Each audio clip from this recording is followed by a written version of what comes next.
Hey guys, welcome to the 159th C# tutorial that I'm making for the new Boston. And in this tutorial we're going to continue working on our Hangman project. And basically what we're going to be doing is generating a random word that will be used in our game. So we're just going to go over to the code right here and create a new method that will return a random word. Since it's going to be returning a word, we're just going to make the return type string. So string, and I'm just going to name this method get random word. And since we don't need the user to pass through any parameters, we can just leave this in blank.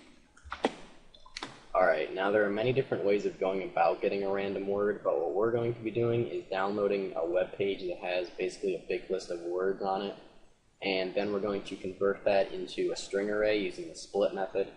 And finally, we're going to use the random class to generate a random index of that array, so we'll basically be getting a random word from that array. Alright, so first we're going to have to actually find that big list of words. So we're just going to go on Google right here and type in handy word list. And just click the first link right here. And basically there's just like different categories of words. Just pick one it's relatively big. Don't pick something like this, like 27,000, because that's going to take a while to actually download the web page. So I'd say around 1,000 is a good size. So I'm just going to choose this adjectives extra right here. Alright, so here we have this big list of words, and we're just going to be using a web client to download all of these words, or this huge string right here. So we're going to have to go back into C# and say using system.net so that we have access to that web client class. So system.net. Alright, and then we can say web client, I'll just call it WC, and set it equal to a new web client. And then we're going to create a new string called word list and set it equal to that web page downloaded. And we're just going to download the string, and we're just going to need the address or the URL of that web page, and I'm just going to paste right in there since I already copied it. And basically this string word list now is equal to all of these words, and since we want to make it into a string array, we're going to have to use the split method. So we're going to say string array words equals word list dot split, and the character that we're going to be splitting at is a new line, and to represent a new line you're just going to want to do a backslash and then an N, and that represents a line.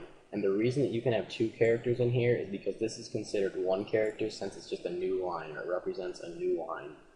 So I'm just going to finish that off with another single quote right there. And now inside of this string array words will be an element for each one of these words. So the first one will be appreciable, then appropriate, artificial, and so on. Alright, and then we're just going to want to create a new instance of the random class to generate a random index for our words array. So we're going to say random, I'll just call it ran, and set it equal to a new random. And then we're going to say return words, and then the index that we want to return is going to be random. So we're going to use our random class right here, and then we're just going to say random dot next, and then the minimum that it will generate will be a 0, and the maximum that it can do is the words dot length minus 1, because the words length will return, like if there were, let's say, 5 in the entire array, it would return 5, but the maximum index would be 4 since it starts at 0. So that's why we have to do the -1 right here.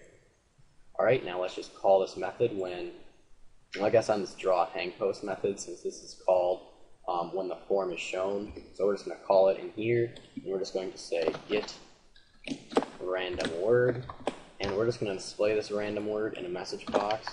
So we're just going to say message box dot show this random word right here, just to make sure that it actually did get a random word. So now when we debug, we see it got weaker. If we were to debug again, it should get something different. True. Yep. So there we go, it just generates random words. In the next tutorial, we're going to get into actually drawing like the underscores inside of this group box right here. So see you guys.